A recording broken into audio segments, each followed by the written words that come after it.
شاید آپ کو پتہ ہو، یہ پوری دنیا میں مانا جاتا ہے، یہ ایک حقیقت ہے کہ 2 ایسے شعبے ہیں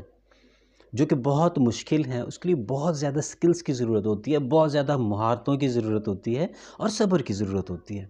ایک پیرنٹنگ ہے اور دوسرا ٹیچنگ ہے، یعنی کہ وہ پیشے یا وہ کام جس میں ہمارا تعلق بچوں کے ساتھ ہوتا ہے۔ لیکن ہمارے معاشرے میں، میں سمجھتا ہوں کہ ان سارے معاشروں میں جو ابھی ترقی پذیر ہیں، ابھی وہاں پہ غربت ہے، وہ ابھی ترقی کر رہی ہیں آہستہ آہستہ، وہاں پہ یہ کام بہت آسان سمجھے جاتے ہیں۔ کسی قسم کی سکلز وہ نہیں لیتے، نہ وہ تیار ہیں کہ اس سلسلے میں کوئی سکلز لے لیں، کوئی اس پہ کام کریں۔ اور یہ زیادہ تر ہم نے یہ دونوں کام ڈنڈے کے حوالے کیے ہوئے کہ یہ ڈنڈے کی ذمہ داری ہے، یہ ڈنڈا جو ہے وہ ان بچوں کی پرورش کرے گی، ان بچوں کو ٹھیک کرے گی۔ ہم بطور والدین اور بطور ٹیچر اپنے